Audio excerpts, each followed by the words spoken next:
Shalom Aleichem, alle Yidische Kinder, a guten Erev Shabbos. Hayom Yom Shishi b'Shabbos, Yom Rishon, l'Chedesh Adar Sheni Hei Tavshin Pei Beis.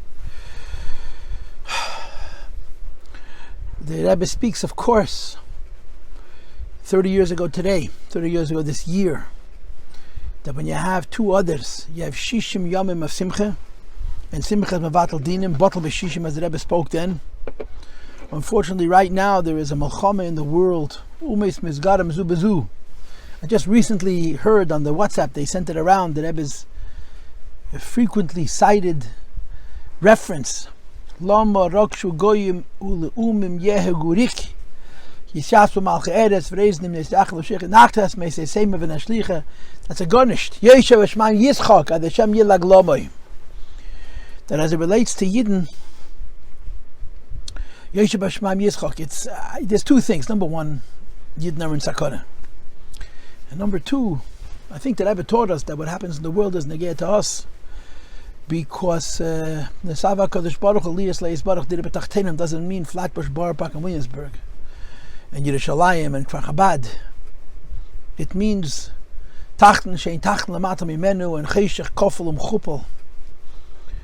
And it's tragic when there is Mulchama, especially in light of the Rebbe's discussion 30 years ago about that the Rebbe said that in the world there is an end of Mulchama and there is an attitude towards replacing animus and violence with mutual support and development of agriculture and all good things. And 30 years on, we're seeing mamish a war, a Mulchama. Now the Rebbe isn't wrong, which means that, take it from a yad, very quickly we will see that the world has changed, even when it comes to the Nina Mulchama, that there will be Shalom Ba'olam. But every minute and every second that the Mulchama goes on, Gitas Atresel, it shakes you up.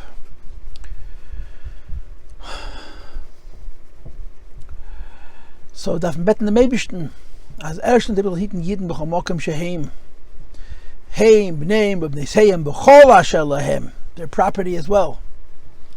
And then that Hashem should be merachem al kol ma'aseh yodav, like the Rebbe told Rabbi Yosef Waldman's brother by dollars, that we don't pray for the downfall even of goyim. We say yedam achatoim v'lechoitim even by goyim, that goyim should do tshuva, and goyim should bring peace to the world, and that we should all be zeichet to his gals of Melech HaMashiach. Versteht sich Yidden separately and Umas Ha'elam separately, but nevertheless, the Beis HaMikdash is called Beisi Beis Tfili Yikori L'chol Ha'amim. Amen. B'teva nira v'anigle. You don't want to spend your days and nights thinking about the war because you can't do anything about it. Sit in Brooklyn and think about the war is like my grandmother had on her bulletin board. Worrying is like a rocking chair. It keeps you busy and doesn't get you anywhere. But you can't make believe it isn't going on. That's achzarius. It's mamish achzarius. And of course, the Rebbe's solution to kol dvarim loy toivim ba'olam is an increase in goodness and kindness. Maisim toivim, good deeds, by Yidden, and lahavdil by goyim. Right? If a goy in America puts a penny in a pushka, does one of his mitzvahs, he contributes to make shalom ba'olam in the other part of the world. And the more good deeds we do, the more we usher in a good energy into the world, and that the leiv melachim v'sadim b'yad Hashem is b'yad Hashem in such a way that the leiv melachim v'sadim is asu shalom, hamachmach shalom. So zayin shalom ba'olam. Of course, we do not understand the Eibishter's cheshbonis, and we're not chas v'shalom being matzik esadin in anybody, but we scream ad maseh. What can I say? We scream ad maseh. We're screaming ad maseh for 30 years. We're screaming ad maseh for 30 years in a day. But the Rebbe doesn't want ad maseh to be stale. Ad maseh could become like everything else. You just do it. The ad maseh has to be an ad maseh that says two things. Number one, we cannot say one more second in Gullus. And number two, the ad maseh has to say that we actually believe be'emes, that he needs a imid achakas leinu. Mashiach is coming out, and his gala should be bepashtus or begoli. And I must add that last Thursday, 8 days ago, we came to yeshiva in the morning of the beginning of the war. And the Bachrim were talking about it. We all were talking about it.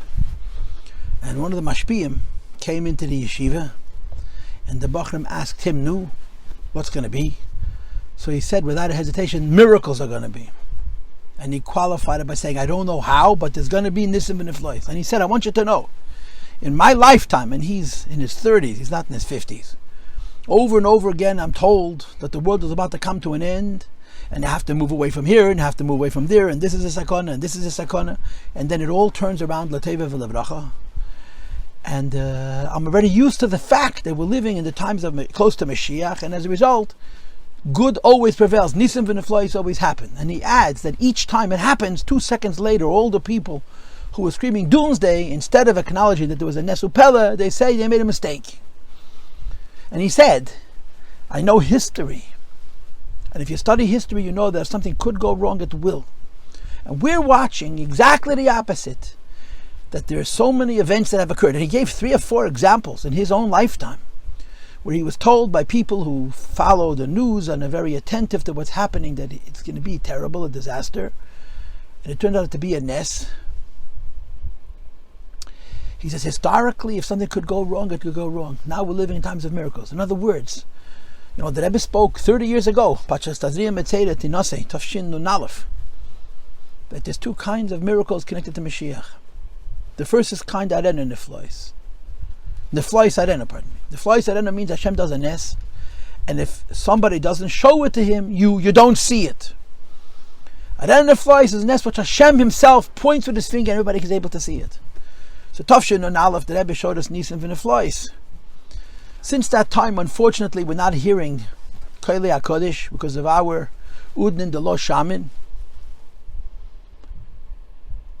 And that's what people don't see. But in the last 30 years, we've seen so many nisim on the Benegete Yidden, especially, and on the world stage, everything that looks like it's going to turn terrible turns wonderful, and it's unprecedented in history. It's never happened this way.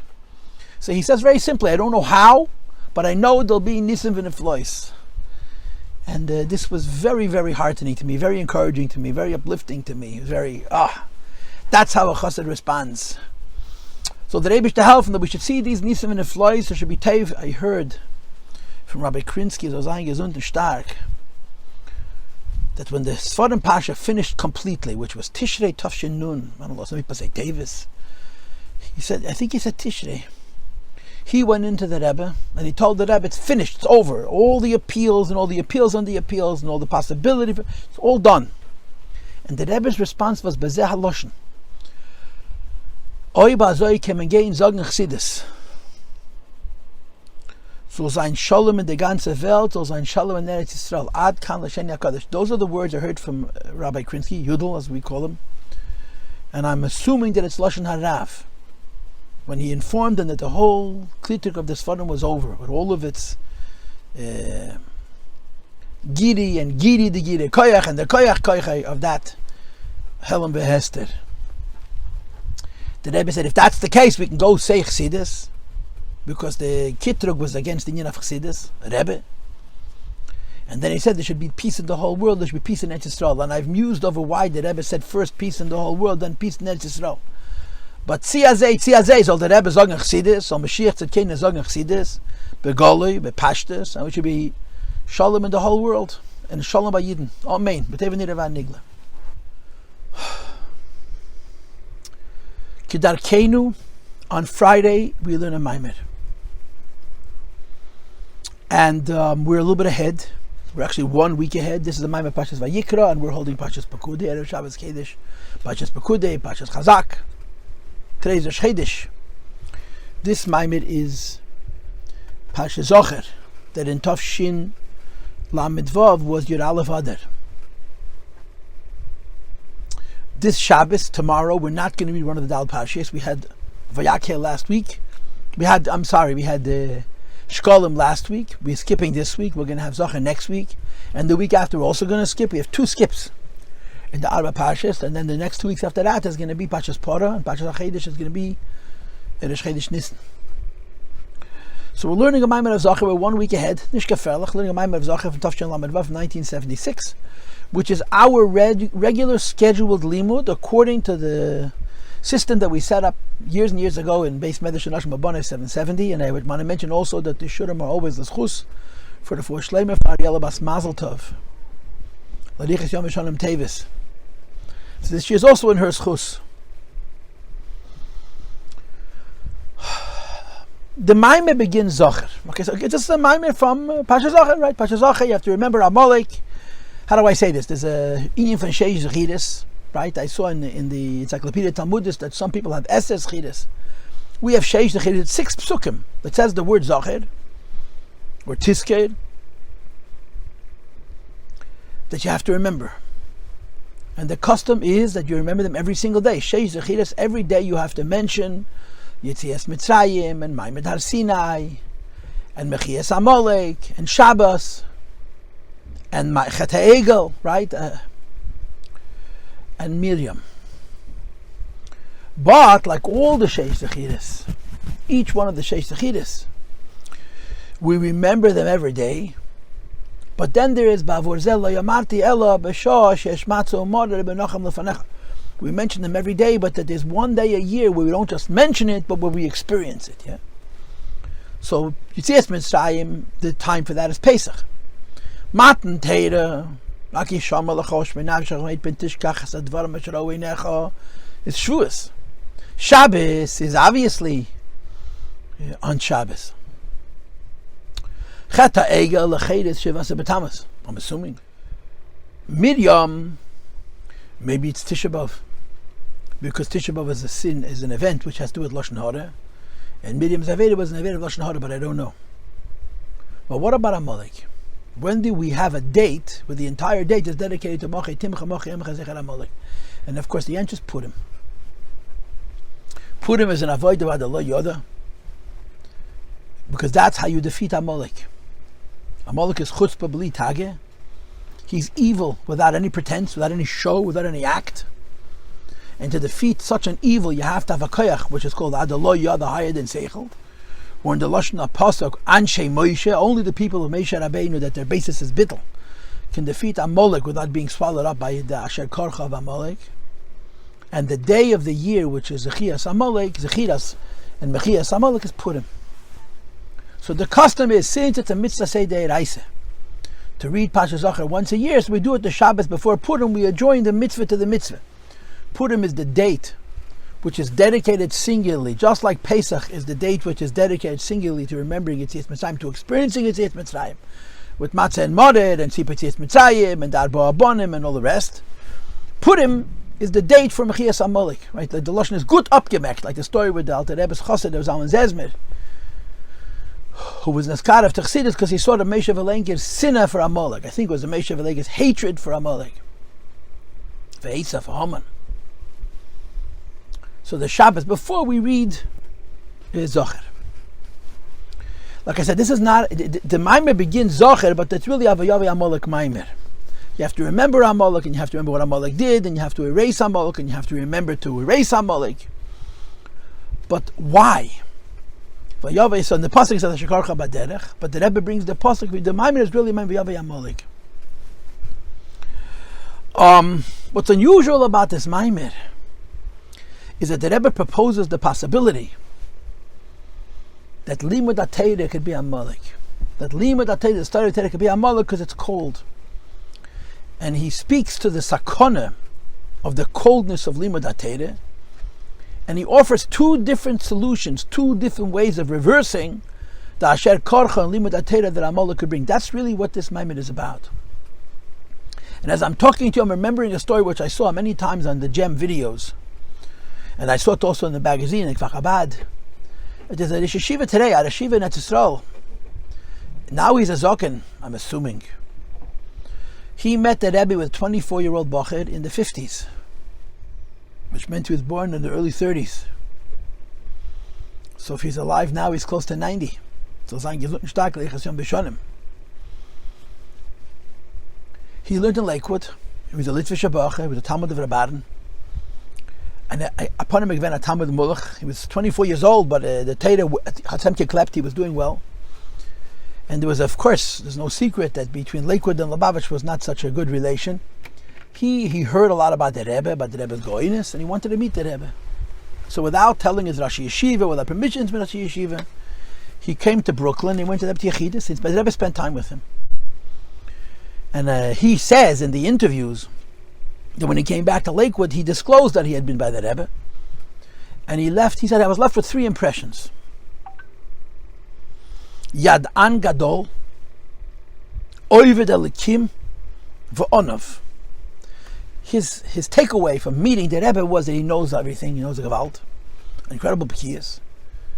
Serves Hashem, serves the servant of HaKadosh Baruch Hu. He's not just an intellectual, he's a servant of HaKadosh Baruch Hu, which is a very, very sensitive deadhead.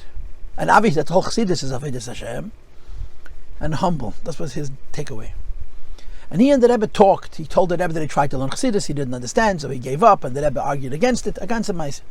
But one of the things that happened at Yechidus was that the Rebbe said to him, a person could learn Torah his whole life and never for a minute think about the Nes and the Torah. The Rebbe was trying to argue why you have to learn Pnimis Torah, why you have to learn Chassidus. And the Rebbe said to him, a person could learn Torah his whole life and never for a moment think about the Eibishter. And the Rebbe's argument was that that's why you have to have Limud Chassidus. So he countered that by saying, you know what, Rebbe, you can learn Chassidus your whole life and never for a moment think about the Eibishter. And he sort of apologized. Yes, I was a 24-year-old boy, and here I'm meeting a great Rebbe, but I had, how do you say it, bitachon atzmi. He had good self-esteem. In other words, he felt that he should not have been so direct in his response. But that little exchange is what this Ma'amar is about. You could learn Torah, and the intellect of Torah itself, the nature of learning is asher korcha. It brings a coldness, or it is an event that is connected to coldness, and therefore it could bring to vayzane b'chol kol nachasholam acharecha. You fall out of the machane, as the Rebbe describes it in the Ma'amar, and you can go to asher korcha. First coldness, then sofek beremez, and then sofek bevados, as the Rebbe is going to spell it out in the Ma'amar. And the Rebbe is going to give us 2 ways of counteracting the idea that in Limud HaTorah, in learning Torah, because of the nature of intellect, there is a tendency towards Asher Karcha, towards Amalek's first evil seed, which is to bring a coldness into a person, which results in bringing a doubt into a person, and so on. And the Rebbe is going to offer 2 ways to counteract the risk, the fear, the sakana of the Asher Karcha, which is in Limud HaTorah. But Rabbi says, every once in a while, when you learn a Ma'amar, you're coming across a few lines that you want to highlight. You want to box them in and say, see this. In this Ma'amar, there's a couple of lines which the Rebbe says, there's no source. I'm assuming this is the Rebbe's own word, but it sounds like it comes from Rabbi Seinus. It sounds like it's an old word, just the tone of it. And I want to start the class by showing you these lines. We're going to be learning this Ma'amar in order from beginning to end. I have a total of 17 numbers, the way I divide a Ma'amar. If you're following the PDF on my website, you just got to go from beginning to the end. We're starting on page 138. We're finishing on page 142. But on page 141, I made a couple of arrows in the second paragraph. I just want to read these words to you. Page 141, the first full paragraph. It's 4 lines down. This is right in the middle of the Rebbe explaining the dangers of intellect becoming cold and the need to anticipate and to guard against the ill effects of the coldness of intellect with Kabalas Ol, really, with bittul, with yira, as he calls it. So he says these words, V'zeu, this is the pshat, she'echad hapirushim, one of the interpretations, be'inyin yafutza mayanesecha chutza, and the idea of the serenity and chassidus to the outside, is that it exists b'ha'adam atzmei. In each person, there's something called chutza of the person. And just like yafutza mayanesecha chutza means that chassidus has to be spread, the well springs of chassidus, the mayan itself has to come to the farthest reaches of the world. So within the person, there's also an inyan of Yefutza Mayanesecha, that the well springs, the Mayan itself, has to come to the Chutza within the person, and the Rebbe says, Hu bezah. This language doesn't sound like our Rebbe. It sounds like it's Makabel given from Frier. But the Cheder, there's no makar.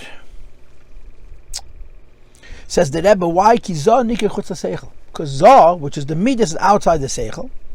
Hayes, and considering the fact, shekol dover shemechutz leseichel, that in as much as learning is concerned, anything outside of the mind is considered chutza. So a person's learning Chassidus, and when you're learning Chassidus, it's hard to say but true, It's also limud, it's also iyun, it's also intellectual, and you're using your mind. So when you're sitting and learning chassidus, chutza is your lev. Your chutza is your heart. And this is the first of the two solutions to the asher karcha that could be from limud atayra. Torah itself can make you cold. The solution is yefutza masecha chutza. Make sure that it spills over to the heart. Or it's going to be two different ways that Rebbe is going to explain it. The first way is really focused more on Kabalas Ol and Fear, and the other one is עצמותי, תאמרנה. I don't want to get ahead of myself. So now Rabbi said we're going to start the ma'amar.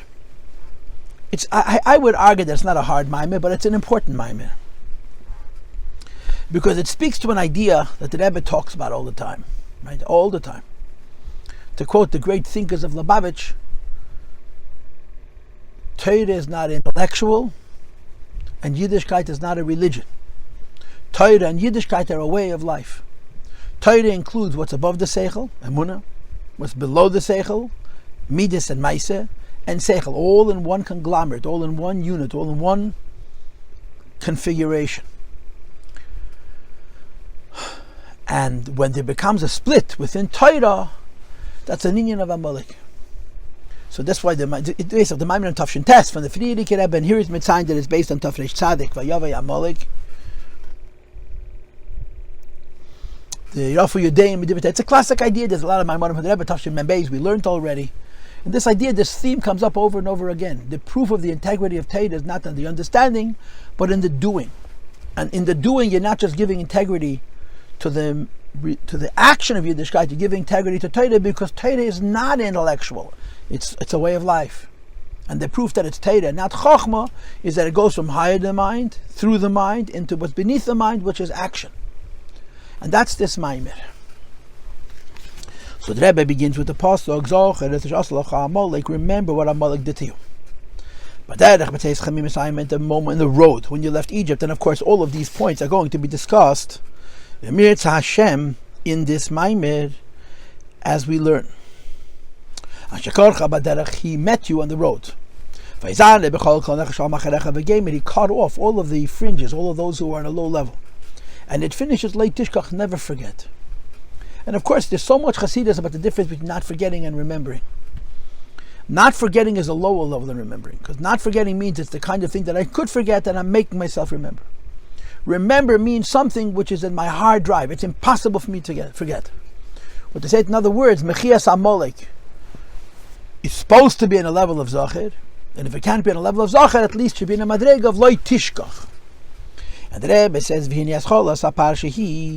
first word of the parsha is the word Zachor. Vasiyim, the last word of the parsha is Loi Tishkach. The beginning and the end of this parsha is remember and don't forget. Both of them are critical in action, doing an action, which is connected to the mitzvah of remembering Amalek. Like the Gemara says, remember with your mouth, don't forget with your heart. Meaning to say, it's not either or. It's both. You have to have the Zachor with your mouth and Tishkach with your heart. And the message is that remembering Amalek and not forgetting him is a very important idea. And it's stated in the beginning and the end of the parsha. Which leads us to the following conclusions.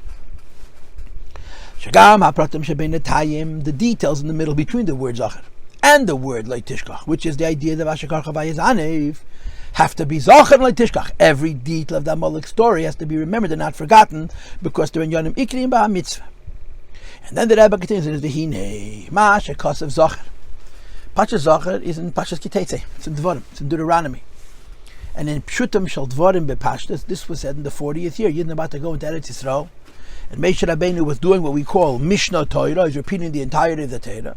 Part of his repetition of the entirety of the Torah is also Parshas Zachor.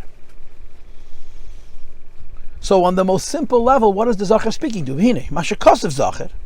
Hakavana k'meishahu bepashtas. The most elementary level of the translation of the word remember is that it's hatziva de Zachor nema, the instruction to remember that k'shal yisrael b'midbar b'siyam shnas harba'im. They're in the desert at the end of 40 years. Because the Mishnah Torah, which starts l'shchei de shvat shnas harba'im, 5-4-8-8. They were instructed to remember what happened 40 years before that they left Egypt. So we know that Zachor speaks to us. But the people who were physically alive at that time, the Zachor is speaking to them and telling them, you remember what happened 40 years ago, don't forget it. So the Rebbe says, implicit in the word Zachor is the first story. So the Rebbe immediately goes back to it. What happened 40 years before? Vayavo Amalaik came he fought a war with the Jewish people in a place called Refidim. So this is the Rebbe's segue. Right? The Zachor is finished. That's it. No more Zachor. The next place you can have Zachor is going to be the last 6 lines of the Ma'amar. That's the 8 lines of the Ma'amar. It's a Vayavo Amalaik Ma'amar with the beginning and end from Zachor. And the way the Ma'amar goes is that Hashem says Zachor. What does Zachor mean? Remember Vayavo Amalaik. Remember what happened 40 years before, which means the story in the Chumash in Parshas Beshalach, and that the Zachor means remember every detail of that account because it's a part of the Zachor and Leitishkach of the mitzvah of Zechiras and Mechias Amalek. So now we change the subject. We're finished with Zachor. And we're moving back to the Vayavo Amalaik Vayelochem and Yisrael B'Refidim. And the Rebbe continues, V'hine. And again, in footnote 5 you see the sources of this. And L'cha'oira, this is a sugya from Friedrich Rebbe, not from the Rebbe Rashab, not from the Rebbe Marash, not from the Rebbe the Tzemach Tzedek, not from the Middle Rebbe, not from the Alter Rebbe, not from the Baal Shem Tov, not from the Maggid. This is a sugya from Friedrich Rebbe. It mashing is parish because it says in the pasuk Samach Vov the war took place in the place called Refidim. And the Rebbe says, there's no question the intent cannot possibly mean. To tell us the place of the war, the who cares where the war took place? Rather, the purpose for mentioning the place is because the place explains the events. Vitam hadover. The cause and the reason for the possibility for Amalek to come and attack us is because they were in a place called Refidim. The Gemara says that the meaning of the word Refidim is that their hands became weak from the learning of Torah. Because their hands were weak. Amalek came. Now, of course, I'm going to say this ahead, that the Diakos doesn't say Rafu Meicheseim or Sechleim. It says Yedeim. They were still learning Torah, but because it was not Limud Amanas Laseis, Yedeim, to do the mitzvahs, that was already an inferred Amalek. But and the question is, what's the connection between Torah and Amalek? In other words, why do we say Rafu Yedeim Divrei Soira? What does Amalek have to do with Torah? The idea should offer Divrei Torah ba Amalek.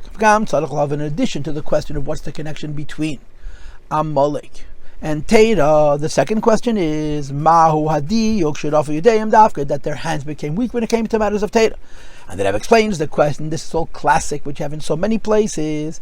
Harei without Torah, the story of Torah, who in Shalavana Vasagat, and we're supposed to understand and intellectually reach, which is Shayach L'Seichel U'Meich Shabarash, which is into the one's creativity and intuition and brain, which is in his head.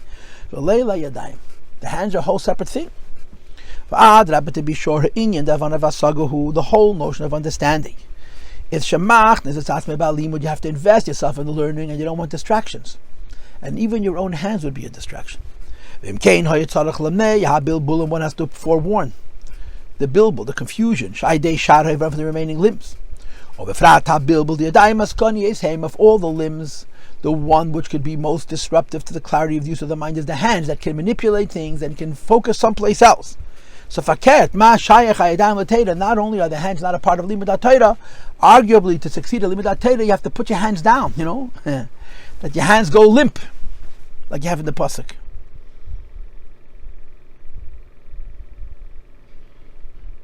In the Merkava, forgetting the pasuk, that they became limp. So why does the Gemara explain Vayavo Amalaik v'yacham Yisrael b'Refidim? The reason Amalek was able to attack Refidim is because Yidden were learning Torah incorrectly. That was about Torah, and that the nature of the lack of correctness was about linya from the Yadayim. And the fifth question is, or the third question is, first, something else happened. The war of Amalek happened after Hayeshav Ayalakin when the Yidden wanted water. They didn't have any water, and they complained to Moshe Rabbeinu. And the taina was, is Hashem amongst us or not? And Hashem told Moshe Rabbeinu to hit the tzur, and so on. Rashi brings in the pasuk Hayeshav Ayalakin Oyin. Marshal or Melech, it's analogous to a king. It's an example of a king. He puts his son on his shoulder, he goes for a trip. The son sees someone that he likes, and he tells his father, give it to me, buy it for me, and the father buys it for him, and he gives it to him. They go someplace else. He sees another thing that he likes. He says, his father, give it to me. His father buys it for him and he gives it to him. And then it says, they meet a certain man, and the son says, did you see my father? He's sitting on his father's shoulders. And his father's giving him cold tuv shabe'elam. And mittamal, he's asking, his father says, you don't know where I am. He throws him off his shoulders and the dog bites him. And that's the Vayavo Amalaik. When the Yidden say the Yidden question whether Hashem is amongst them or not, it results in Chayechem Shakelev, but the dog comes, the dog is Amalaik. This means the Mashanem that the reason Amalaik came, in addition to the reason that the Gemara brought, that somehow the overt of Yidden which brought Amalek is a chesed limdat Torah. The nature that chesed has to do with Yadayim, but the Rebbe says in the pasuk it says something different. That the reason Amalek attacked them was because they were in such a state of uncertainty that they questioned whether Hashem was amongst them or not. When they asked this question whether Hashem is amongst them, Heavy, this causes that immediately thereafter, what Amalek took place. So you have two explanations for how Amalek was able to attack. Number one, to feed him. Number two, that Yidden were in a state of uncertainty whether Hashem is amongst them or not. So the simple question is, how do these two things connect to the coming of Amalek? And the deeper thing is, what's the connection between these two things? Ma'wa shaychas did feed him Rafu Yedayim to the Mashakos of Yeshua B'Kabenu. But Parshas Rafu Yedayim means the son of my hands. The question of Yeshua B'Kabenu, son of my Emunah. How do those two go together? So we're learning about Amalek, and we're saying that every detail about Amalek is important to remember. And we're analyzing the words. Vayavo Amalaik feed him. What does it mean? Why is Amalek associated with Torah and a Rifyin in the Yadayim when it comes to Torah and the idea of Hayeshua B'Kabenu Imayim? And the Rebbe continues, top page 139, V'yuvan, the answer to all of these questions about Rafu Yadayim Divrei Torah and about Hayeshua Hashem B'Kabenu Imayim, says the Rebbe Tzmavur, B'Mamori Parshas Zachor. The Ma'amar and Parshas Zachor explain whether they're in Parshas B'Shalach or they're in Parshas Kiteitzei. The Amalek is B'Gematria Sofek, that the foundation of this whole klipa is Amalek. And Amalek is uncertainty, Sofek, to take away a little of your sureness. And the Sofek is connected to the Refidim, and the Sofek is obviously connected to the Yeshua Hashem Elokeinu Im Oyin. And this is why Vayavo Amalaik happens when there's a situation by Yidden, where the Yidden are asking, Hayesh Hashem B'Kabenu Im Oyin, is Hashem amongst us or not? Chas v'shalom shaya etzlam sofik, that the Jewish people have a doubt, and because the Jewish people have a doubt, Amalek, who's the master of coldness, the master of throwing in uncertainty, makes his appearance and he attacks and he makes war. So that explains the connection between the Yidden saying Hayesh B'Kabenu Im Oyin and Amalek. How does this tie in to the Fidim we're going to see later? And the Rebbe says, how is it possible that by the Jewish people there should be a suffix whether Hashem can even? How could Yidden be unsure if Hashem is amongst them or not? They just saw so many Nisim and Neflois. They saw the 10 Makkos, and Makkos B'Chedes, and Yetzias Mitzrayim, and Kriyas Yamsuf, and Matan Torah, and the Mon, and the Be'er Shel Miriam, and then Nani Yaakov. Where does the uncertainty come from? So the Rebbe's answer is, as they say, La'at La'at. Ma'at Ma'at Agoreshenu. V'inyin Shalzeh Omer Asher Korcha B'derech. The Rebbe is going to bring 3 steps of Amalek snagging you. And the first is Asher Korcha. He makes it cold. Hascholahi Asher Korcha. The first of Amalek just makes it cold, but you're not curious. You're still frum, you're still good, you still believe, but that lacks passion. Shayetzer Harem Makaret A, say the Yitzhara makes a person cold. And he brings Lashna Gemara that Kachum Nothah Shel Yitzhara. This is the scheme of the Yitzhara. Hayem Emeleh say Kach. Today tells you to do this. Ulamach Emeleh say Kach. Tomorrow tells you to do something else. Ache Emelech Aved Zara. They told you to worship idols. I know this means in other words. This is of course common sense. She'ein Derech Yitzhara Lavi Alod. Yitzhara does not come to a person Melechatchil initially and tell him Yavad Aved Zara, worship idols, because you're not going to listen to him. He says, no, be Yid. Kach, do what you're doing. Yeah, do what you're doing. But Makarere, he makes it cold, dispassionately, like you have in the Maimed of Vayavo Amalaik from Zachor, from Samach and Pezayin. He says, a man of such dignity and such honor and such class like you is above showing emotion. It's also asher karcha, cold. Then comes then you become to uncertainty. But the way the uncertainty is that the word Amalek is a remez, as a hint, is the numerical equivalent of Safik, which means you're uncertain, but it's a very, very small degree of uncertainty. As they say in Yiddish, a klein veremel, small world, which is inferred gematria. I'm not openly doubting, I'm not questioning. Inside me, there's room for a doubt. And then comes the third step. Then you actually doubt, and the doubt results in the Vayavo Amalaik. He's not afraid to come forward and attack and fight openly against Kedusha. So the first step is he makes you cold. The second step, he plants a seed of doubt. The third step is that seed of doubt germinates into full doubt. And the fourth step is a full attack by Amalek with the whole chutzpah that Amalek represents. So that's how it happened. That Yidden descended into a place where they can ask the question, Hayesh Hashem Elokeinu b'kirbeinu im oyin.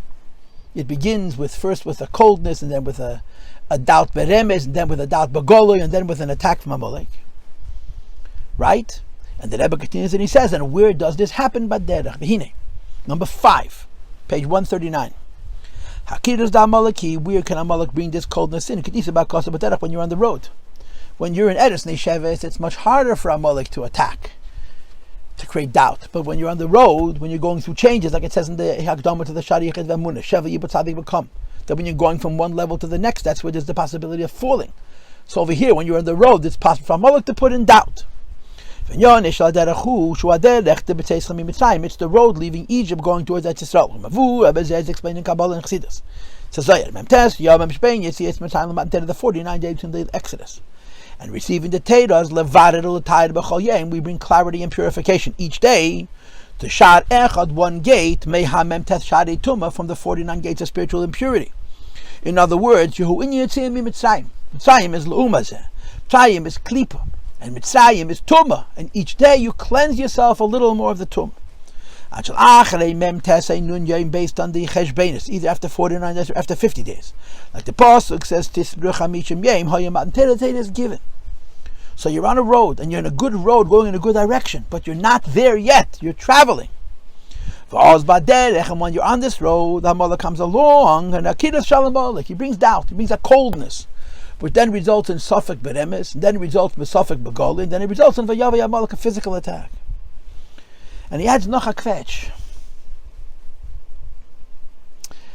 that the Gili Alakus is so great, and yet Amalek's power to shed doubt is equal to the task.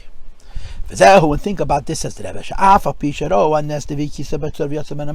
Moshe Rabbeinu hit a stone with a staff of rock, of stone, sanpirian, and the stone cracked open and water came out. So they saw an unbelievable mess, and yet they're saying, but the Rebbe says more. What kind of stone was it? It was called a tzur. Especially when you add what says in Chassidus, and he's been signed to the Eratei in Parshas Chukas. The kind of stone that Moshe Rabbeinu hit in order to extract water was called a tzur. And what is a tzur? Not an ordinary rock, but rather a tzur, which is usually used for fire. A flintstone. This further underscores the greatness of the miracle, because Tzur, it says in Torah, means a chalamish, a flint, which is the basis for fire. And in this case, Moshe Rabbeinu hits a rock whose whole purpose is to create fire, and by beating on it, he brought forward water, which is a hepech, which is the exact opposite of fire.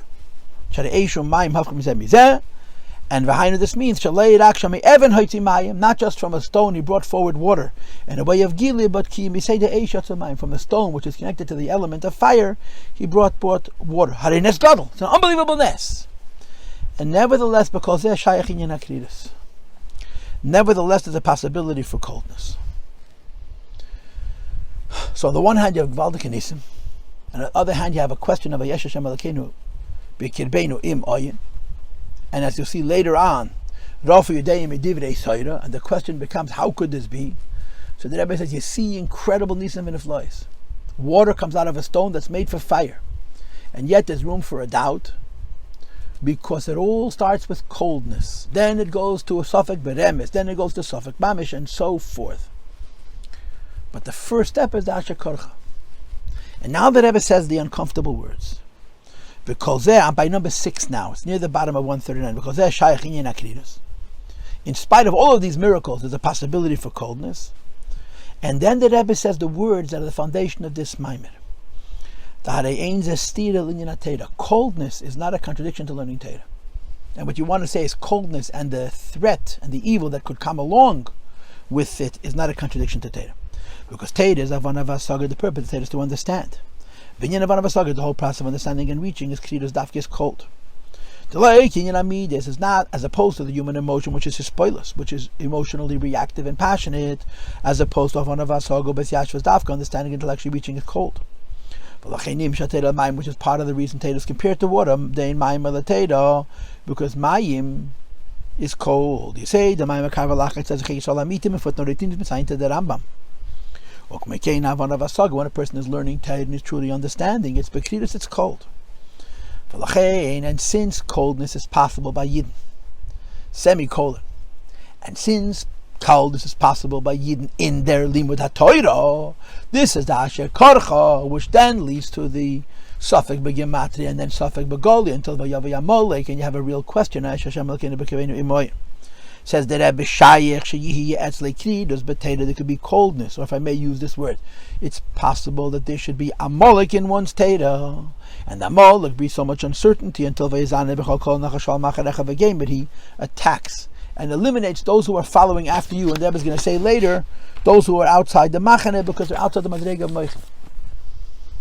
So this is the maimer, that Amalek attacks by bringing a coldness to us, and the coldness has to do with the uncertainty, with the coldness and the uncertainty that he brings in, and Torah makes us susceptible and vulnerable to this coldness, because Torah is learned coldly.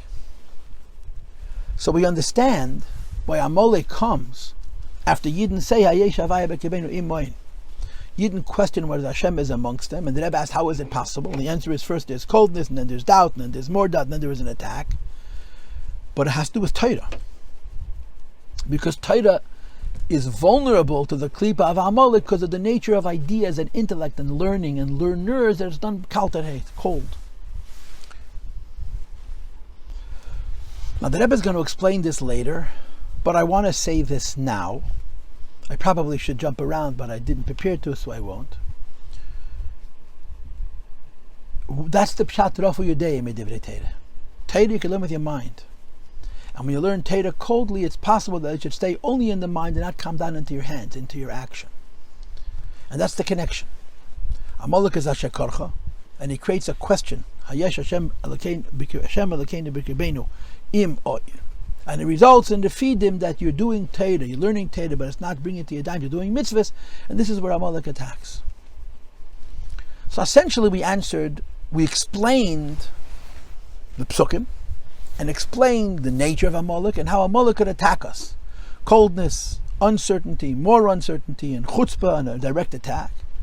And it's symptomatic of the fact that by Yidden there is, or it's either symptomatic or it's a cause for the Yidden Havash, Hayesh Hashem b'Krebeinu im oyin, a doubt where Hashem is, how involved in their lives Hashem is, which also causes the rafu yudei medivrei Torah. And the Rebbe can offer 2 solutions. The first solution begins now on the bottom of page 139 till the middle of page 141, and the second solution is the bottom of 141, top of 142.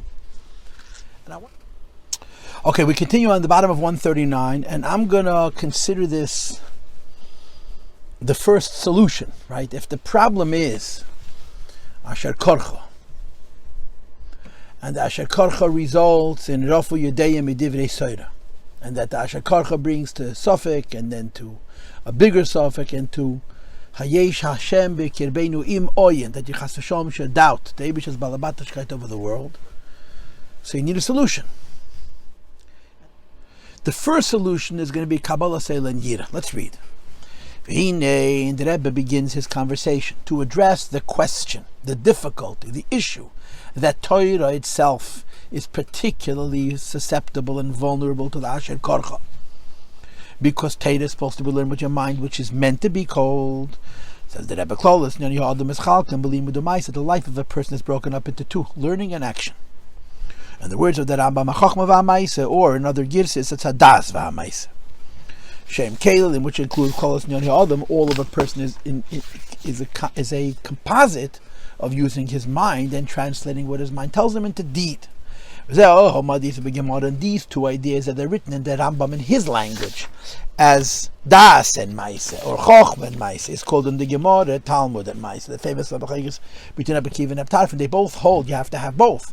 The Shaila is only which is greater. The Shna Yemelu Kelilim, the two ideas of learning and action include Kolos Nyon Ha'adam, everything about a person, and certainly everything about a Yid and a servant of HaKadosh Baruch Hu.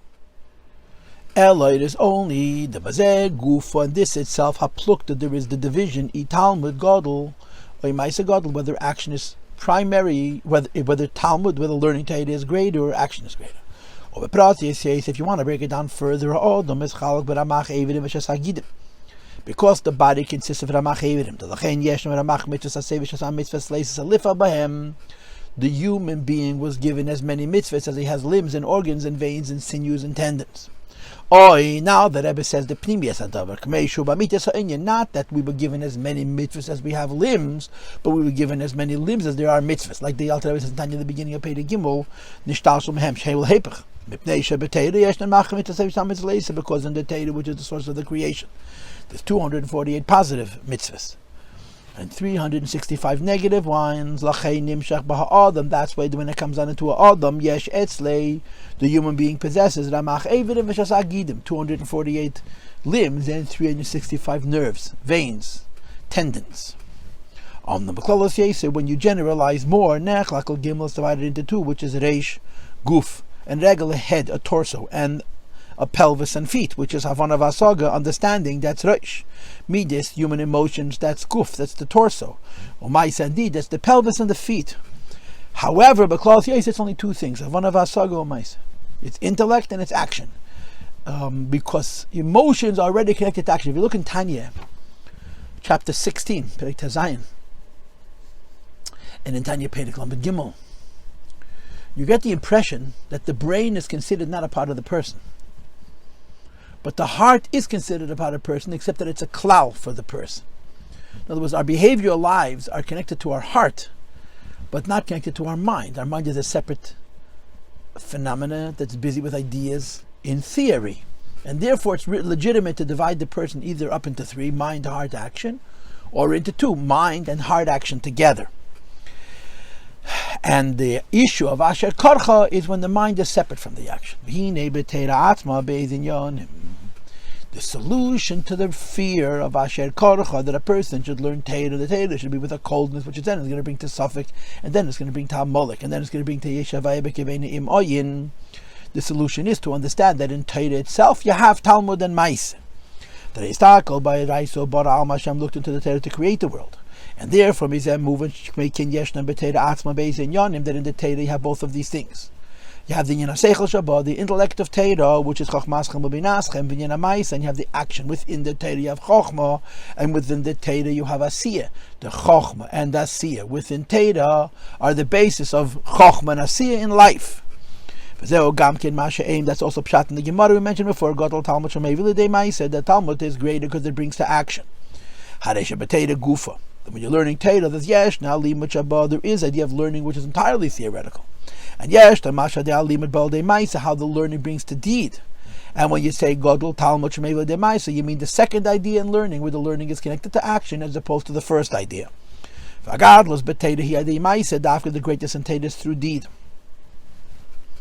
In other words, gadlos the limud, the greatness of learning is a day shemei vili day that it brings to the end of ma'isa dafke. Like it says in Alter Rebbe Shulchan Aruch Nichlas Talmud Torah. So first of all, there's mind and deed,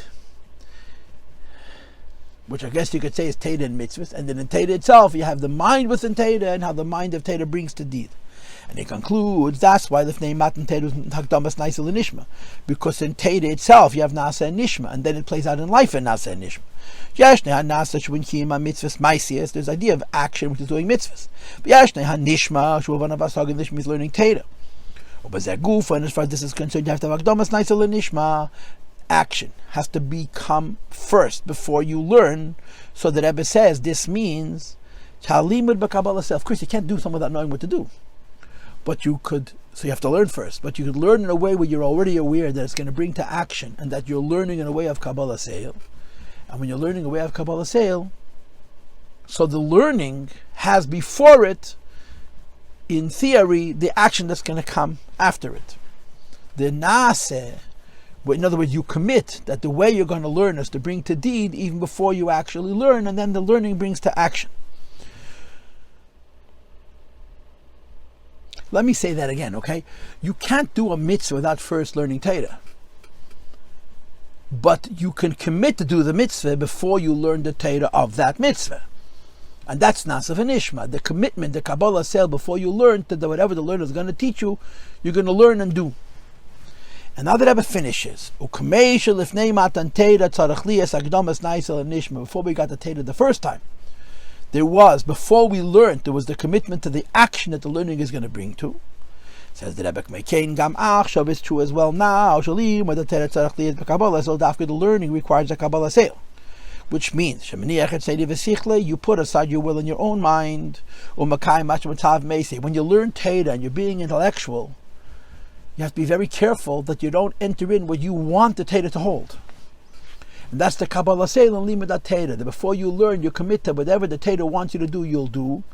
And don't allow your mind to interfere with what the Torah is going to tell you to do. And that's what the Rebbe now explains in the next paragraph, the second half, page 140. And this is, of course, from the Samach Vov. The Samach Vov talks about reaching Atzmos, right? It's a famous hemshech about reaching Atzmos. The beginning of the Samach Vov argues you reach Atzmos through Kiyum HaMitzvahs, Kabalas Ol, and you can't reach Atzmos through Limud Torah because Limud Torah is Chochmah and Iyun and Seichel and ego. But then he brings a Zayar.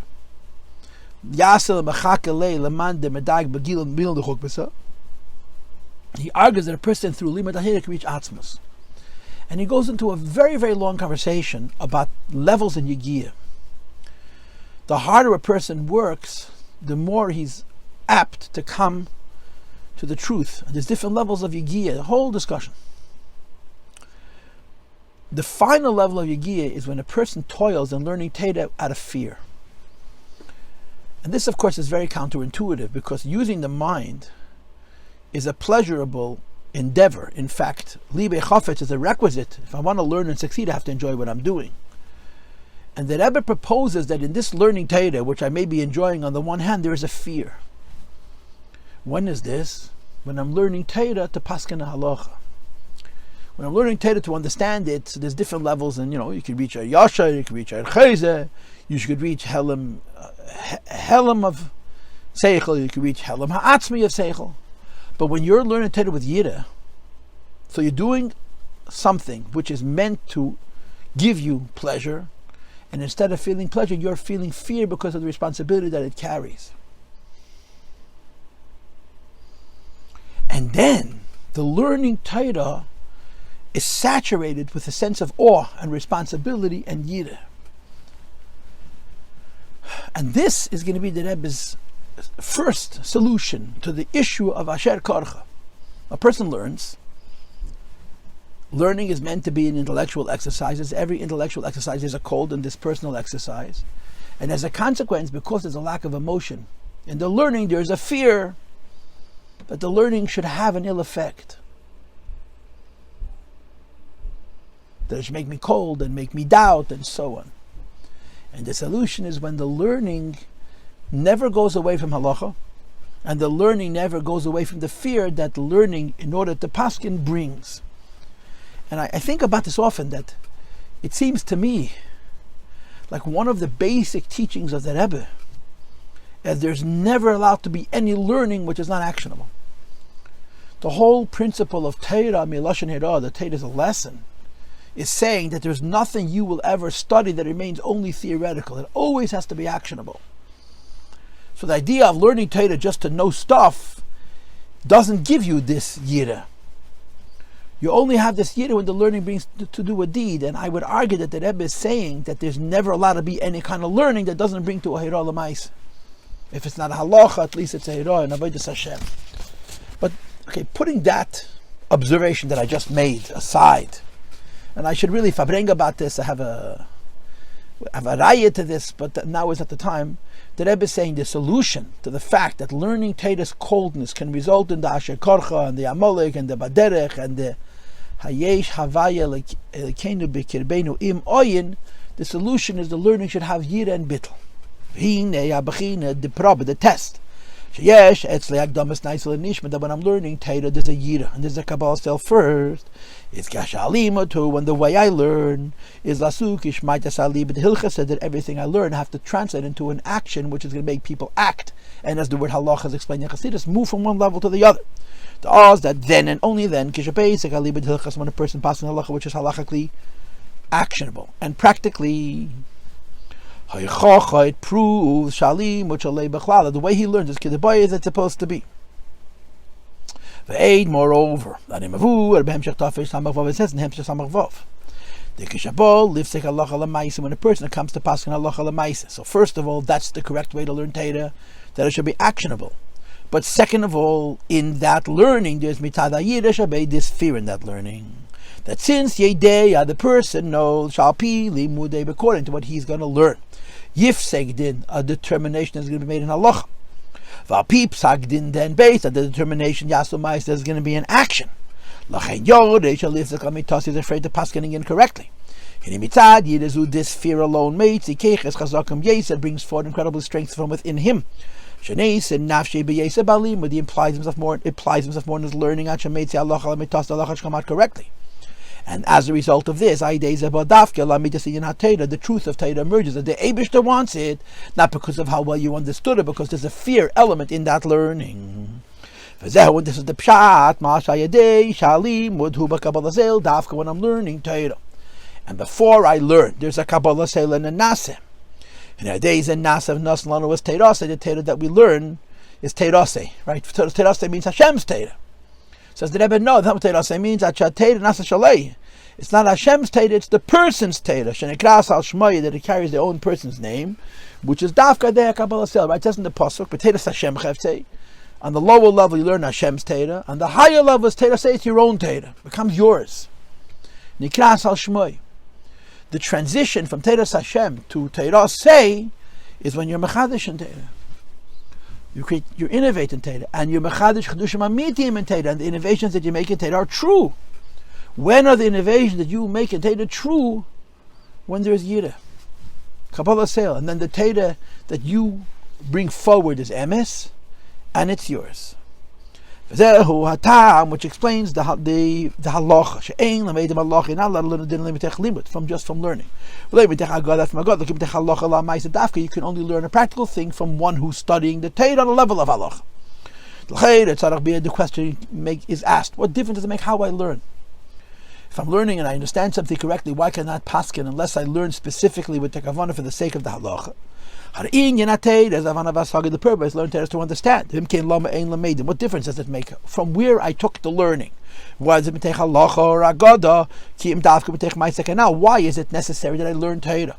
Thinking about the action, and only then can I paskin. Otherwise, I cannot paskin.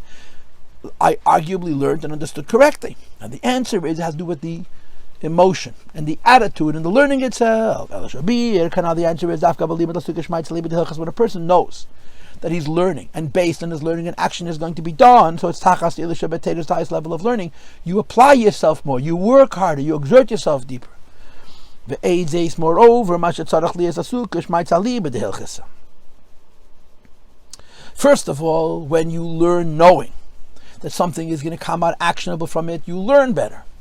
And second of all, when you learn, and this learning is negei l'maaseh, you have sata d'shmaya. Hinei kol an yonam sich and lebachas shel HaKadosh Baruch Hu, everything needs divine blessing. Ubamyuchad inyan Torah, and included in that is also and specifically inyan limud Torah.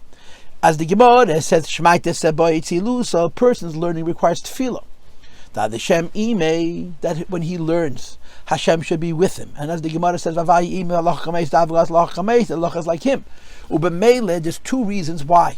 You cannot paskin Allah unless you're learning Almanas Lasukish Maitas Alibid Hilchas. First of all, the quality of your learning is better. And second of all, the Siyata Tishmaya is more. And then you come to the emes, that the Torah that you create is taka yours and it's the Eibish's Torah. When is the Eibish to support you when you're paskening halacha? Because that's when you have the daka shval ruach, the brokenness, the humility that is necessary to be mechaven lamitas shel Torah, and that's the idea of nasa v'nishma. And the Rebbe concludes, and he says, "Apiza yavuvan haloshen." We understand the issue of Refidim, right? Vayavo Amalaik it's all a bit of Refidim. The Refidim is the reason why Amalek attacked. Because right, there's two things that the Rebbe said. Number one is Hayesha the Shem b'Kederbeinu im oin, the idea of Suffolk, and the second is Rafu Yudayim Divrei Torah. The Rebbe questioned why Yudayim and not Sichleim, and the answer is the Yudayim. The meaning of the words, that their hands are weak, that they're learning Torah and they're understanding Torah, but Chosar Kabalas Ol, the lacking the bitl and the Kabalas Ol, which is Hamaisa Shabbatera, Shechosar Akdamas Naisel Nishma, the missing the aspect of Naisel Nishma. And it translates ultimately into that that not only are you not doing the mitzvahs correctly, you neglect doing them altogether. That your mind may be whole and perfect and complete, it stays in the mind. It doesn't come out of the person. And means that the way you're learning is anticipating the action, and the action, therefore, is included in the learning itself. It's the Yira and the Bittel and the Kabalas Ol. And Rafa Yudayim doesn't mean they didn't learn Torah. Rafa Yudayim means they forgot the purpose of Torah. It became intellectual. That's the Asher Korcha.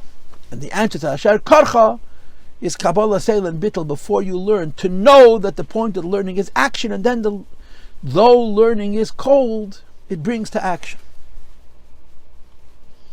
And the Rebbe repeats what I told you in the beginning of this Maimed. In my introduction, this is the Pshat. That one of the translations of Yefut is B'ha'adam Atzmei. In the person itself, there's a Chutzah. What's the Chutzah in the person? Zah. That means the emotions of a person, because the emotions are outside of one's mind. Yes, because in the context of limud, in the context of learning, in the context of what's called mayones, anything outside of the mind is already chutzah. In other words, midas and mais are outside of seichel, they're outside of mayones, and your futzah chutza means that the chassidus you learn in your mind should come down to your face of the mais with the b'zalman zezmir. Rabbi Isaac Homer, the b'zalman zezmir, and Pesach Malastofke. Pesach Malastofke was a young chassid, Zalman zezmir was an old chassid, the Weisel was in the middle. And the Pesach said to the b'zalman, "Ich gib der Abracha, the heart shall feel with the kabba greift. I'll give you a blessing that your heart should feel what your brain understands." And Rabbi Isaac says, "Bin ich nispol geworden von der Pesach's Mesidas Nefesh and Abzalman's Midas Ha'emes." It was a big chutzpah for this young chassid to speak this way to this giant. But I was nispol from the Mesidas Nefesh of the Pesach to tell an old chassid the truth. And I was nispol from the old chassid readiness to hear a word of truth from a young chutzpahnik, because it was the emes. And what was the emes? The heart zol feeling with the kabba greif. The heart should feel what the mind understands. And that's already a futzah and a secha chutzah. And in that maimer, that's chisku yudayim b'divrei Torah, as opposed to rafu yudayim b'divrei Torah. But l'chein accordingly, mitzad hakrid, because the nature of the mind is cold, that's the way it's supposed to be. That that the learning is separate from his emotions and his deeds. And therefore, actually, Vayavo Amalaik can come and bring an asher korcha in as much as a yid is stumbling because he's bechutz la'anani yakovit. He's outside the clouds of glory, which is the meaning of the word acharecha. Because the person who finds himself outside of his mind, if his mind does not connect to his body, the mind is separate and the body is separate. So what the mind knows, the heart doesn't feel, and therefore the level of the heart is a rifyin. Amalek brings doubt into the Torah, or into doing the Torah actionably. And this specifically, the Torah says, they rested in the feed. They made the feedim their permanent home. Like the Gemara says, every time the Yidden rested in the Midbar, because of the Aron and because of Machane Yisrael, There was a kfiyas to it, as the nivishas rabim deiraisa and so forth. They rested in the feed, and Vayavo Amalaik meisharo for Yudayim divrei Torah. They became weak, not in learning Torah, but in learning Torah is connected to action. In a way of a yachanu chaniya, which is the chaniya, which means a permanence. And in of refidim, that's why v'yilachem Vayavo Amalaik v'yilach. So the problem is that Torah itself is cold, and therefore the coldness can bring to a doubt until ayesha the b'kרבינו im oyin. And therefore there's a weakness in Yadayim. My learning Torah lacks Kabalas Ol. And the answer is to have Kabalas Ol. This is the first solution. The first solution to the problem of Amalek is that before you learn, even though the learning is cold, you have a Yira and a Kabalas Ol. And now is going to come the second solution. And I'm really struggling with words. But there's a difference between the first solution and the second solution. The difference is that in the first solution, the Kabalas Ol is separate and the learning is separate. But the Kabalas Ol guards the learning against Rafa Yudayim. In the second solution I think is going to be deeper than the first solution. Because in the second solution, it's not two separate things. The Kabalas Ol before the learning, and then the learning, but they're one and the same thing. And the second solution is connected to the pasuk of Zachor. How does this Ma'amar go? The Rebbe starts off with Zachor, 10 lines, right, on page 138, Berach, and then he quickly changes to Vayavo Amalaik. Because the Zachor, the Tishkach, is the Vayavo Amalaik. He introduces us to the problem, the coldness, which brings to doubt, and then chutzpah, which is particularly possible in Limud HaTorah, which is by itself cold. So the first solution is to be weary of the rifya in Yadayim, that there should be Kabalas Ol and Yira before you learn. The second solution is that the Yira and the Bittul is going to be at the same time as you're learning. And this is not connected to the pasuk Vayavo Amalaik, it's connected to the Zachor. Whereas I want to tell it to you, and I know this is a chutzpah and a hada, the first eight says like a light tishkach, be careful. The second eight says Zachor, you don't get the problems in the first place. And that's what the Rebbe begins now, the third paragraph on page 141. There's another solution to Amalek. Neisef al hanal. In addition to what we said before, kiyama mitzvahs ma'asiyos b'Kabalas Ol, which is that before you learn, you commit to learn Metech Kabalas Ol, and therefore when you learn, there's no doubt that after you're going to learn, you're going to do it actionably. But the Kabalas Ol, the limud is separate. But there's another eitzah. And the second eitzah is the word Zachor. So the Rebbe is arguing that there's two madregas in overcoming Amalek. One madreg in overcoming Amalek is in the Pasha of Vayavo Amalaik and B'Shalach, and I'm going to argue this is the idea of Lo Tishkach. I'm just saying that for purposes of order and form. And the second eitzah is Dafka Din from Zachor, which is in Parshas Kiteitzah. What's the second eitzah? V'ha'inyan hu. And the second eitzah against kaltkeit, that brings to Sofik, that brings to the chutzpah of Amalek, is the hinis. The Gemara says, that if a person learns Torah, and the Torah is not only in his mind, but it's in a way of Taamrna, the Torah fills his whole body, so then it's never forgotten. Mishtameres, hainu. Kishikol, and when all of his limbs are pervaded, and the yichad nifla, that the oneness that normally exists with a yid who learns the Torah in the moyach is experienced not just in the moyach but in the whole goof. The nature of this oneness is such that like right, just like it says in Tanya, that when a person learns Torah, the oneness that he or she experiences with Hashem, with Atzmos and Sof Baruch Hu, has no equal. Because on the one hand, Torah is alakus, which is alakus. On the other hand, you're dealing with a person, and yet when a person puts Torah into his mayach, him and the Torah become one, like the Alter Rebbe explains in Pedekei about Makif and Mukif and so on. This person is learning Torah that yichud is not only with his mayach but with his whole goof. So the Gemara says, Oz ein shayach inyan hashikha. It's impossible to forget. Why? So he explains, the hine. Beklal, it's an inyan which is connected to Zachor. That I ask this to my students from time to time. What is natural, to remember or to forget? And the correct answer is what's natural is to remember. That in the human brain nothing is ever forgotten. The brain stores all knowledge, it never loses any knowledge. What we lose is our ability to access it, to recall it. But it's natural to remember. Shikha, forgetfulness, is a symptom of a chesaron. And that chesaron has to do with all kinds of phenomena, mistakes that we make and blockages we bring into ourselves, and also the level of our relationship with what's above us. So the Rebbe brings here, it says in the Sid that ein shikha lifnei chisech v'decha. There is no shikha lifnei chisech v'decha. So he translates not lifnei, in front of chisech v'decha, but l'mayla mekisi yakavod. The yid whose relationship with Elokus is above the madrego kisi yakavod, then shaykh in shikha. If we live on the level of kisi yakavod or lower, there is enough shikha. Lifnei chisech v'decha, there's no shikha. When a person is in a madrega of the fei chisech v'decha, it's not shikha. So the Gemara says, Taamarna, if I learn Torah in a way that the yichud that normally happens between a person who learns Torah and the Torah in the mind happens in the whole body, there can be no shikha, because that kind of limud reaches lifnei chisech v'decha.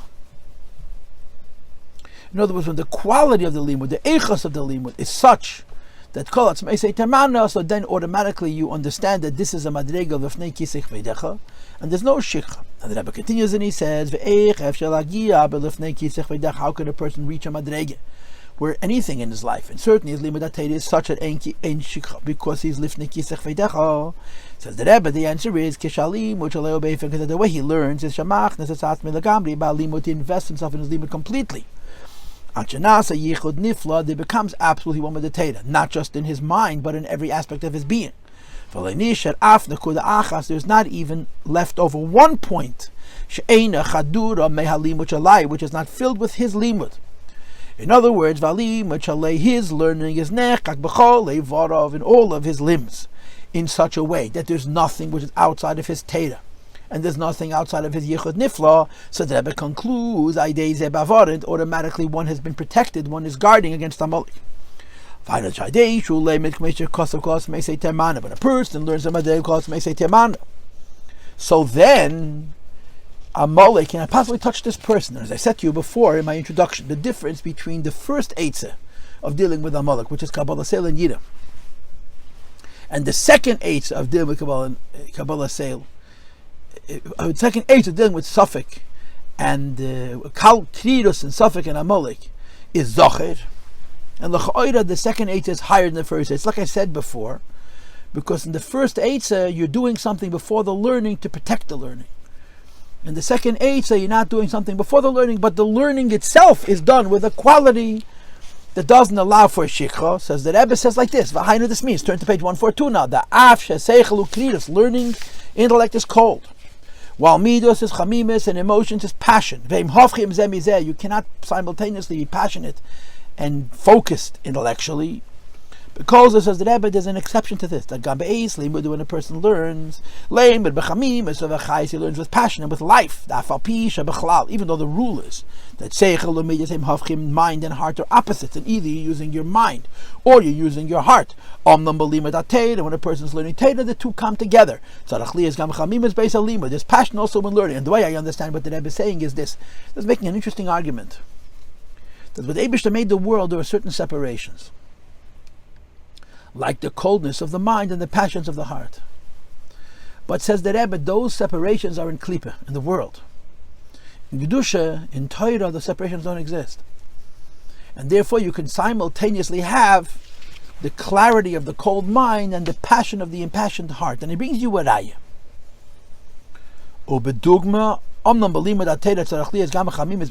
You need passion while you're learning, but you could have passion while you're learning. There's two midas, avas Hashem and yiras Hashem. And the Rebbe brings the expression, you can't have fire and water at the same time. Normally you can't have love and fear at the same time. And I must tell you, this expression, is in Sifrei Musar. It's in, I think it's brought in the name of Arches Tzadikim.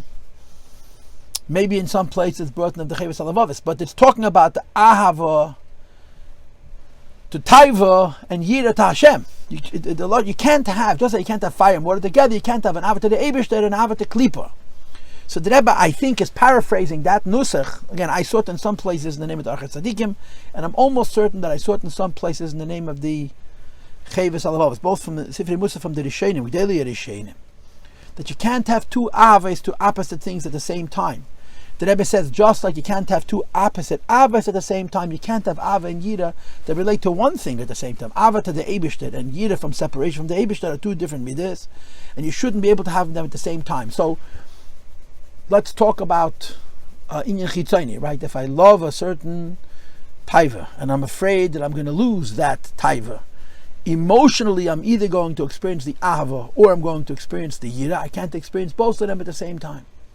Says the Rebbe Amnam, however, the exception to that rule is in Avodas Hashem, that because it's Kedusha, after Liyas Shnei B'yachad. The Rebbe is establishing a Yesod, a Chiddush, and he's mitzayin to a Sifriya. I actually looked the Sifriya up inside, that normally one Midah and another Midah are in conflict, but in Kedusha there's no stiris. And the inyan that the Rebbe is talking about here, that in Kedusha there's no conflict, is not Ava V'yira, it's Moyach and Leiv, it's Kridus and Chamimus. Says the Rebbe, Al Derech Zeh B'limud HaTorah, are the same as when one's learning Torah.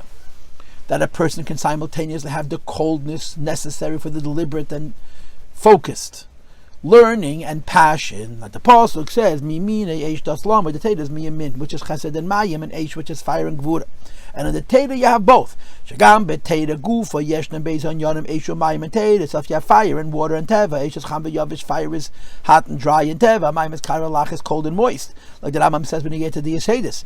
And the Yamine Hu HaMayim Eish Das Lame, in Torah itself you have the Mayim of Yamin and the Eish of Smel Ushnei beTorah. They're both in Torah, and that is a catch. They're both in Torah at the same time. So there's an argument here that the whole idea that the Gemara says that when a person learns Torah, what they call it, Taamarna, it's Mishtameres, which is Ein Shikha Lefnei Chisich V'derech Hardin Kis Yaakov Dekabi Shikha, is based on the fact that you have Chamimus and Kridus at the same time. So now Rabbi Yisai, there's a klipa called Amalaik that begins with Asher Korcha, and the Asher Korcha is in Torah. So first the Rebbe gave an answer to deal with Asher Korcha, that before the limud there's a Yid and a Kabalas Ol. Now the Rebbe is giving a higher rate than Asher Korcha, which is called Zachor. So you see, this is why the Rebbe is joining two Maimorim together, right? This Maimir is really a Maimir of Vayavo Amalaik. It's not a Maimir of Zachor. Vayavo Amalaik is in Parshas B'Shalach, and you read it on Purim. Zachor is in Parshas Kiseitz, and you read the Shabbos before Purim. The Rebbe is joining them together. 90% of the Maimir is Vayavo Amalaik, because he speaks about Asher Korcha, and Kol Anecha Shalom Acharecha, and all the other things, and Refidim. So the Rebbe says the reason I'm joining two Maimorim together is because Zachor gives something to Vayavo Amalaik, which Vayavo Amalaik doesn't have. Vayavo Amalaik by itself says that the sakana is Rafu Yudei Medivrei Torah. Vayavo Amalaik by itself says that the sakana can lead to Hayesha Deshem B'Kebenu Im Oyin Sofek. But the aid that Vayavo Amalaik would provide is that before you learn, you have Yira and Kabalas Ol. So the Rebbe says, bring Zachor. And part of the Zachor is to remember the Vayavo Amalaik. And the Zachor doesn't only remember the Vayavo Amalaik, it adds something to the Vayavo Amalaik. Zachor says, learn Torah and a Madrega where you don't forget. This is the beginning of our paragraph. Go back to the previous page, 141. By number 14, Yesh Eid Eitza Neged Amalek Neisef Akim Mitzvah Ma'aseh Kabalas Ol, which is mashkas of Zachor.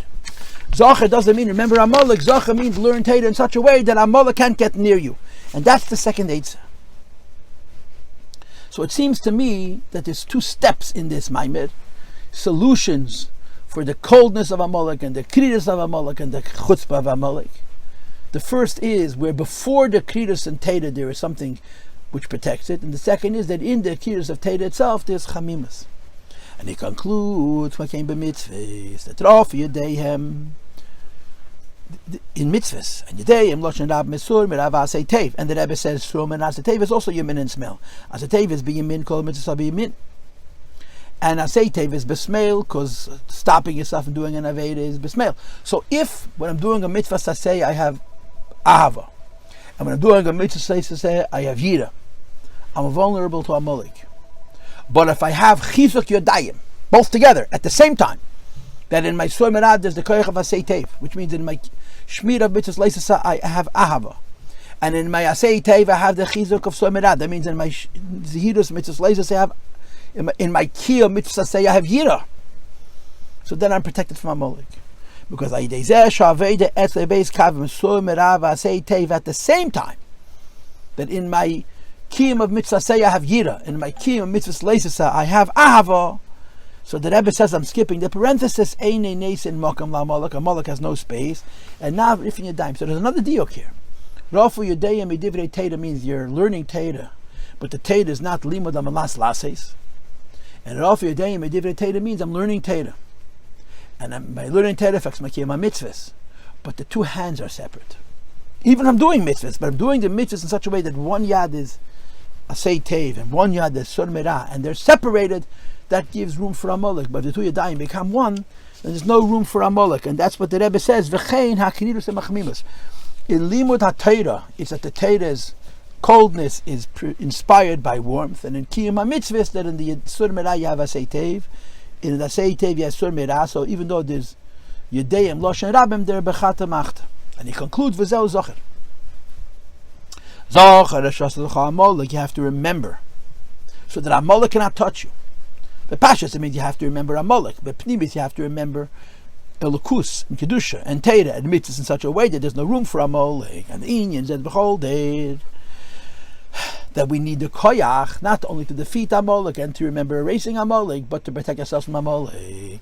And it happens that when you do the mitzvahs of Purim, so then V'nasim, the erasing of Amalek happens again.